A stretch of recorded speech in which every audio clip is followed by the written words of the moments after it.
Pai do Senhor, meus irmãos, boa noite. É um prazer estar chegando até vocês nesta terça-feira. O nosso intuito era realizar uma live ao vivo por meio do Instagram, do Facebook da nossa igreja, Catedral Canaã Leste-Oeste, mas não foi possível devido a problemas técnicos do próprio Facebook e do Instagram, que depois das 9 ninguém mais estava conseguindo realizar live ao vivo. E nós lamentamos bastante, porque ontem deu tudo certo, mas hoje, infelizmente, não ocorreu bem. E a gente entende, as pessoas estão usando muito Facebook, Instagram nesses dias, e acaba dando esta pane. Mas eu resolvi gravar a palavra que nós iríamos trazer ao vivo e soltar nas redes sociais da nossa igreja, para que possa te abençoar, para que você possa ouvir essa palavra, possa trazer esperança ao seu coração. Deus me deu uma palavra muito especial e eu não gostaria de não transmitir a você. Então, se você ouvir essa palavra no Facebook, eu queria que você nos passasse um feedback, colocasse um amém, um aleluia, um glória a Deus nos comentários, para que nós pudéssemos ter noção a quantas pessoas esta mensagem chegou. Então, em nome de Jesus, eu queria que você compartilhasse o máximo possível, porque é uma mensagem de esperança, é uma mensagem para trazer fé ao coração destas pessoas que estão enfrentando dores e sofrimento. Queria compartilhar um texto da palavra de Deus que está em 2 Coríntios, capítulo 11, versículo 23 em diante, que diz assim: são ministros de Cristo, falo como de fora de mim, eu ainda mais, em trabalhos muito mais, em açoites mais do que eles, em prisões muito mais, em perigos de morte muitas vezes. Recebi dos judeus 5 quarentenas de açoites menos um. 3 vezes fui açoitado com varas. 1 vez fui apedrejado. 3 vezes sofri naufrágio. 1 noite e 1 dia passei no abismo. Em viagens muitas vezes. Em perigos de rios muitas vezes, em perigos de salteadores, em perigos dos da minha nação, em perigos dos gentios, em perigos na cidade, em perigos no deserto, em perigos no mar, em perigos entre os falsos irmãos, em trabalhos e fadigas, em vigílias muitas vezes, em fome e sede, em jejum muitas vezes, em frio e nudez. Além das coisas exteriores, me oprime cada dia o cuidado de todas as igrejas. Quem enfraquece, que eu também não enfraqueça. Quem se escandaliza, que eu não me abrase. Se convém gloriar-me, gloriar-me-ei no que diz respeito à minha fraqueza. O texto que eu acabei de ler é o apóstolo Paulo relatando as suas experiências de dores, as suas experiências de sofrimento. Imagine que Paulo é um dos principais apóstolos da igreja, um dos principais apóstolos do cristianismo. E ele traz um relato extremamente doloroso, um relato de sofrimento, um relato de alguém que enfrentou açoites, enfrentou apedrejamentos, um relato de alguém que enfrentou perigos, um relato de alguém que enfrentou trabalhos, fadigas, fome, frio, nudez, jejum, as situações mais complicadas de sofrimento Paulo enfrentou. E a palavra que eu quero trazer para vocês hoje, nesta noite, é sobre o cristão e o sofrimento. Como lidar com o sofrimento? Como nós cristãos lidamos com o sofrimento? Na verdade, nós estamos a enfrentar um período de sofrimento. Esse período atual que nós estamos enfrentando é um período de sofrimento, um período onde muitas pessoas estão enfrentando escassez de recursos em sua casa, alguns estão passando necessidade, outros estão sofrendo com enfermidades, dores, outros estão sofrendo com o isolamento social, com questões emocionais, até mesmo com questões espirituais. E como lidar com o sofrimento, especialmente nestas situações? Nós cristãos, especialmente os cristãos atuais, não lidam bem com o sofrimento, porque nós somos influenciados pela teologia da prosperidade, que nós cristãos não devemos sofrer, que nós cristãos não podemos sofrer, que se nós sofrermos, há algo de errado em nossa fé. Se nós sofrermos, nós escondemos algum pecado. Se nós sofrermos, é porque nós não temos fé suficiente. Na verdade, a ideia da teologia da prosperidade e a nossa ideia atual acha que Deus não combina com o sofrimento. acha que o cristianismo não combina com o sofrimento e que se sofremos é porque há algo de errado em nossa fé. Se sofremos é porque nós estamos escondendo algum pecado, é que alguma coisa não está ajustada em nossa espiritualidade. Essa é uma ideia equivocada, irmãos. Esse é um pensamento teológico, bíblico equivocado. Nós acabamos de ler um texto dos maiores apóstolos da igreja cristã, que é Paulo, e ele conta os seus relatos de dores, ele conta os seus relatos de sofrimento. Se Paulo, enquanto cristão, Paulo, enquanto um dos principais líderes da igreja cristã, sofreu, quem sou eu e você para não sofrermos? Quem sou eu e você para não passarmos por dores, por lutas, por sofrimento? E quem sou eu e você para acharmos que há alguma coisa de errado em quem sofre? Ou acharmos que há alguma coisa de errado em nossa própria fé porque estamos sofrendo? Querido, não há nada de errado em tua fé se você está sofrendo. Não há nada de errado em sua fé se você está a enfrentar sofrimentos. A Bíblia diz que nós sofreríamos, e sofreríamos pelos simples fatos de estarmos no mundo. Jesus disse em João, capítulo 16, versículo 33, vocês não vão sofrer, não é porque vocês não tenham fé suficiente. Vocês não vão sofrer, não é porque vocês estejam em pecado. Vocês não vão sofrer, não é porque existe alguma coisa oculta em vocês. Não, vocês vão sofrer pelo fato de vocês estarem no mundo. E pelo fato de vocês estarem no mundo, só o fato de já estar no mundo já é motivo de dor, já é motivo de sofrimento. Jesus nos advertiu isso muito bem em João, capítulo 16, versículo 33, dizendo: eu estou dizendo a vocês para que em mim vocês tenhais paz. No mundo vocês terão aflições, mas tenham bom ânimo, eu venci o mundo. Jesus fez a sua oração sacerdotal em João, capítulo 17, versículo 15, dizendo: Pai, eu não os peço que os tirem do mundo, mas eu os peço que os livrem do mal, porque Jesus saberia que nós enfrentaríamos situação de mal. Jesus sabia que nós enfrentaríamos situações de sofrimento, porque o fato de estarmos no mundo já nos prepara para situações de dores. Semelhante ao ímpio, semelhante ao incrédulo, nós sofremos também com enfermidades, nós sofremos também com desemprego, nós sofremos também com faltas de recursos em nossos lares, nós sofremos também com tristezas, nós sofremos também com isolamento, porque nós somos seres humanos. E as Escrituras deixou bem claro: o sol nasce e se põe para o justo e para o injusto, a chuva cai e desce sobre o bom e sobre o mal, sobre o ímpio e sobre o justo. Então, querido, o sofrimento é para quem está na vida, é para quem está no mundo. E o sofrimento para o cristão é uma espécie o mundo para o cristão é uma espécie de deserto, porque ele vai sofrer até chegar à estatura de varão perfeito. Chegando à estatura de varão perfeito, aí a Bíblia diz que não haverá mais dor, não haverá mais sofrimento, não haverá mais luto, toda a nossa lágrima dos nossos olhos serão enxugadas, mas enquanto nós estivermos nessa vida, nós teremos que lidar com o sofrimento.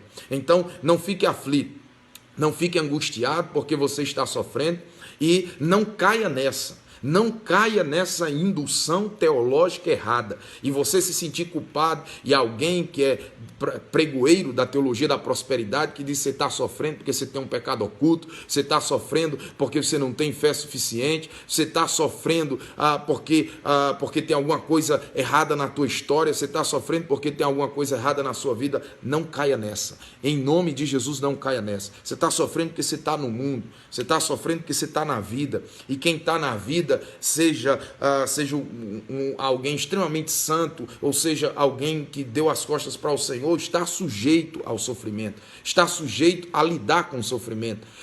Outra coisa, não tente racionalizar o sofrimento, porque todas as vezes que a gente tenta racionalizar o sofrimento, a gente quebra a cara, a gente se dá mal. Sabe por quê? Porque existem razões pelas quais nós sofremos que a gente não sabe explicar.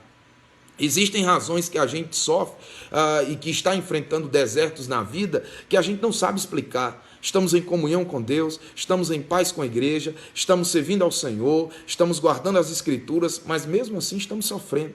E aí a gente não entende. E às vezes vem aqueles amigos de Jó nos acusar que tem alguma coisa errada em nossa vida. Sabe por que não é bom racionalizar o sofrimento? Os amigos de Jó é o maior exemplo disso. Eles tentaram racionalizar o sofrimento de Jó, tentaram fazer a defesa de Deus acusando Jó e se quebraram todos, porque chegaram para Jó e disseram: Jó, Deus não está fazendo isso contigo à toa. Deus não está permitindo isso acontecer contigo à toa. Tem alguma coisa errada na tua vida, Jó. Tem um pecado oculto aí, tem alguma coisa que você não confessou. Confessa, Jó. Coloca para fora. E o pobre de Jó se defendendo, dizendo: o Todo-Poderoso se voltou contra mim, não há pecado em mim, a minha vida é uma vida piedosa, eu estou desfrutando da amargura do Todo-Poderoso. E tentaram de todas as formas pressionar Jó para ele confessar um pecado que ele não tinha praticado. E eles não entendiam que houve lá no céu, nos bastidores celestiais, algo que não chegou ao conhecimento deles, que Deus olhou e disse ao diabo: está vendo meu servo Jó? É temente, é íntegro, se desvia do mal. E o diabo disse: então deixa eu tentá-lo. E o Senhor disse: está permitido. Pode tocar na sua saúde, pode tocar nos seus filhos, pode tocar nos seus bens, só não toca na sua vida. E eles tentaram defender Deus acusando Jó. Ei, querido, não entra muitas vezes aonde não cabe você entrar. Você não sabe a razão pela qual aquela pessoa está sofrendo. Você não sabe a razão pela qual aquela pessoa está passando pelo deserto que ela está passando. Às vezes você quer acusar ela e dizer que é um pecado oculto, que é falta de fé. Não entra nessa não, porque nem sempre dá para racionalizarmos o sofrimento. Jesus foi categórico em João capítulo 9, versículo 2, quando os discípulos quiseram racionalizar o sofrimento. Os discípulos olharam e disseram a Jesus porque viram um cego, e olharam para Jesus e disseram: por que esse homem é cego? Ele é cego assim por causa dos pecados dele ou por causa dos pecados dos pais dele? Jesus olhou e disse: nem por causa dele, nem por causa dos pecados dos pais dele. Ele é assim para que se manifeste a minha glória, para que a minha glória se manifeste nele. Os discípulos quiseram trazer uma lógica ao sofrimento. Jesus desmonta isso, dizendo: não caiam nessa não. Ele está assim, não é por causa dele, nem por causa dos pais dele, não. Tem um mistério aí. Ele está assim, mas eu vou manifestar a minha glória na vida dele. Então, querido, para de querer racionalizar o sofrimento, porque nem sempre dá para a gente racionalizar o sofrimento. Especialmente nestas horas de dor que nós estamos passando, a gente quer racionalizar o sofrimento e dizer: irmão, você está passando por isso porque você não tem fé suficiente, você está passando por isso porque você não é fiel ao Senhor, você está passando por isso porque você deu lugar à carne, você está passando por isso que você está em pecado. Querido, em nome de Jesus, para de querer acrescentar mais dor e mais sofrimento a teu irmão já está sofrendo, e se você ainda vai fazer ele se sentir mais culpado. Você não sabe a razão pela qual ele está passando por aquilo. Quem sabe Deus esteja provando de fato, mas quem sabe na verdade o Senhor esteja preparando ele para algo maior, e para prepará-lo para algo maior, Deus tem que deixar ele passar por aquelas situações dolorosas. Então não te mete aonde o Senhor não permite você entrar. Terceiro, para nós encerrarmos essa reflexão, nós cristãos precisamos lidar com o sofrimento. Sabe por quê? Porque o nosso mestre, o Senhor Jesus, o nosso Senhor e o nosso Salvador, ele foi e é o maior exemplo de sofrimento. Isaías capítulo 53 chama, o título de Isaías capítulo 53 é o servo sofredor. Isaías diz no capítulo 53, no versículo 3, que ele é conhecido como homem de dores. Jesus é conhecido como homem de dores. Por quê? Porque ele sofreu, e sofreu bastante. Se o nosso Senhor sofreu, se o apóstolo Paulo sofreu, quem sou eu e quem é você para não experimentarmos e provarmos o sofrimento? Ser cristão é estar disposto a andar pela senda do sofrimento.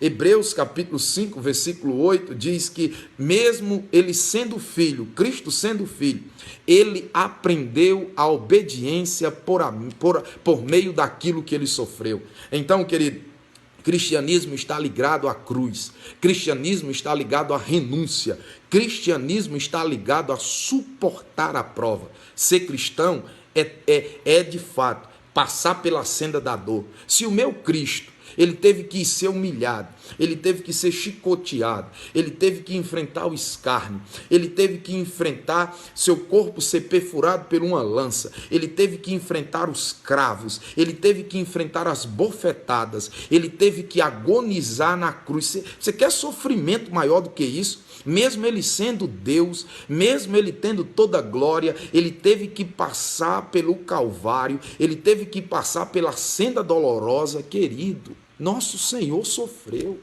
Então, para de se entristecer porque você está sofrendo. Eu sei que ninguém quer sofrer, ninguém gosta de sofrer, nosso corpo não gosta de sofrer, mas nós, enquanto cristãos, precisamos estar conscientes que nós iremos passar por momentos de sofrimento.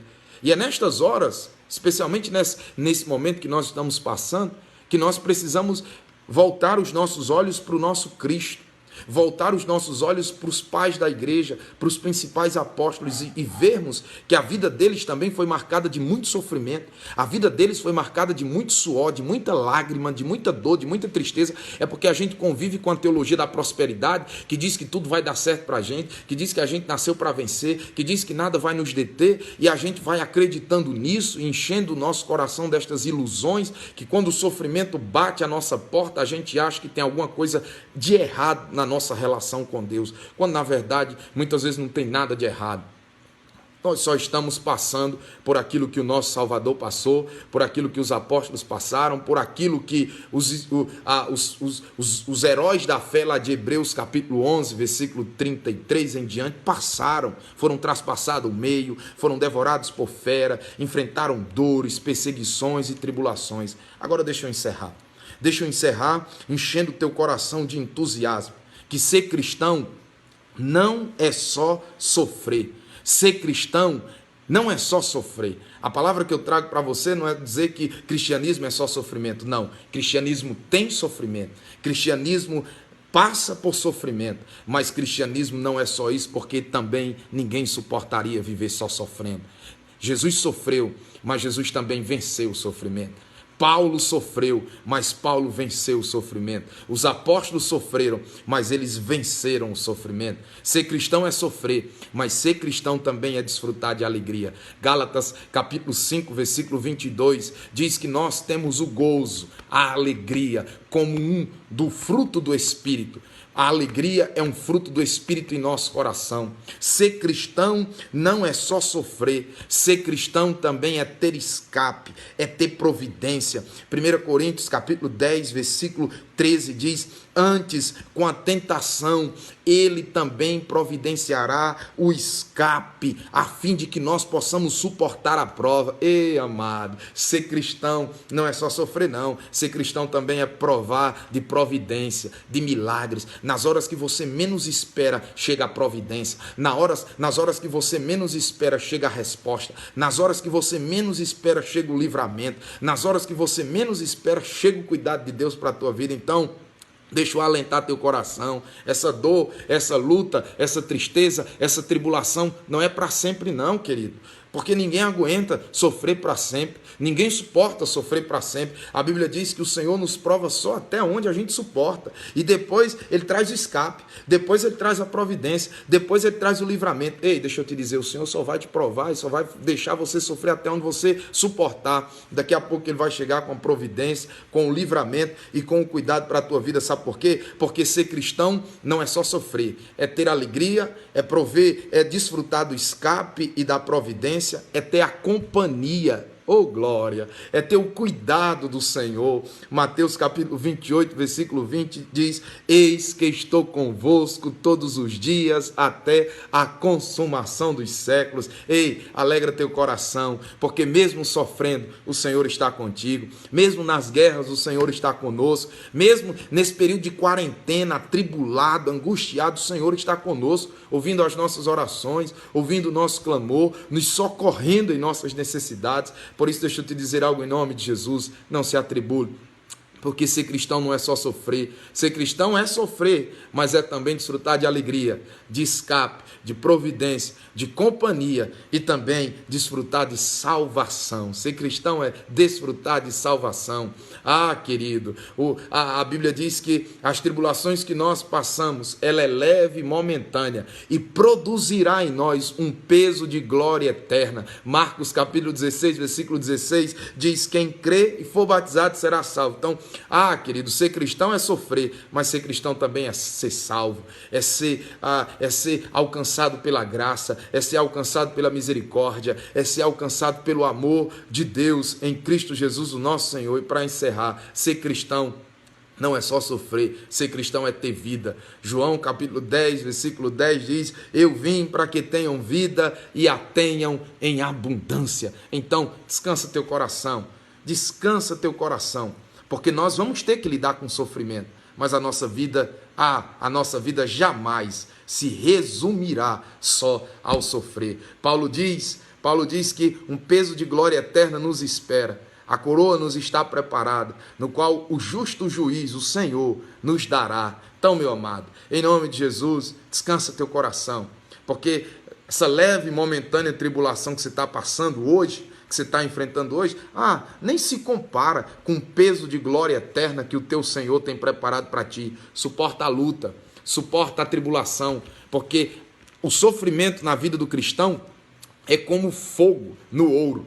O fogo passa pelo ouro e o ouro reluz cada vez mais. Assim também é um sofrimento em nossa vida. Ele passa por nós no intuito de nos destruir, mas ele nos faz reluzir e brilhar cada vez mais. Então descansa teu coração.